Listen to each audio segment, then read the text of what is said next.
नमस्कार हिंदुस्तान।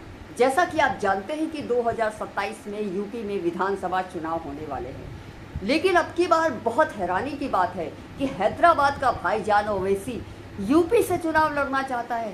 क्या आप जानते हैं कि वो यूपी से क्यों चुनाव लड़ना चाहता है? क्योंकि वो योगी जी के शासन प्रशासन, उनकी व्यवस्था, कानून व्यवस्था को बर्बाद करना चाहता है।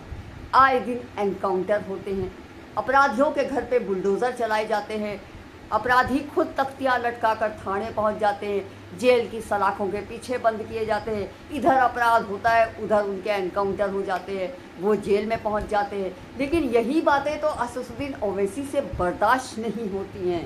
क्यों? क्योंकि 90% अपराधी इनके जालीदार टोपी वाले हैं। लेकिन असदुद्दीन को इससे मतलब नहीं है, उसके लिए उनकी जालीदार टोपी काफ़ी है, उनके नाम काफ़ी हैं। चाहे वो गुंडे हो, मवाली हो, गैंगस्टर हो या फिर बलात्कारी हो, आतंकवादी हो।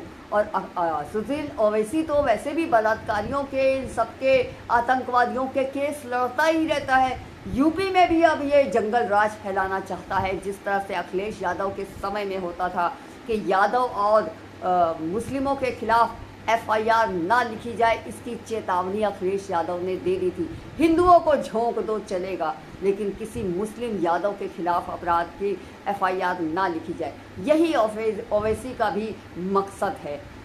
इसलिए सारी जनता से, यूपी की जनता से हाथ जोड़ के विनती है कि भाई, जाति बिरादरी में, जातिवाद में मत फंसो। इन विपक्षी नेताओं का तो यही तरीका है कि हिंदुओं को जातियों में बांट दो और मुस्लिम एकजुट होकर वोट करें।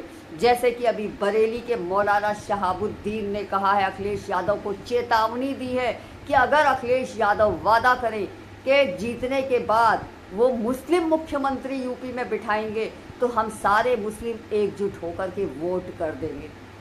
सोचिए, यानी हिंदुओं के ऊपर एक मुस्लिम मुख्यमंत्री बिठाया जाएगा।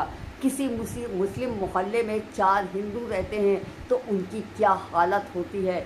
आज अगर योगी जी का शासन प्रशासन है तो इतने सारे मुस्लिम अपराधी जिनके एनकाउंटर हुए, बुलडोज़र चले या जेल में ठूसे गए, तब ये ऐसे अपराध कर रहे हैं, तो किसी मुस्लिम मुख्यमंत्री के आने के बाद क्या इनके खिलाफ कोई कार्यवाही होगी? कभी नहीं। अखिलेश वाला जंगल राज आएगा, बल्कि इससे भी बदतर जंगल राज आ जाएगा। माँ बहन बेटियों की इज्जत महफूज नहीं रहेगी, व्यापारी लूटे जाएंगे, डकैतियाँ पड़ेंगी, फिर कोई मुख्तार अंसारी, फिर कोई अतीक अहमद, आजम खान जैसे गुंडे खड़े हो जाएंगे और उनके खिलाफ कार्यवाही तक नहीं होगी।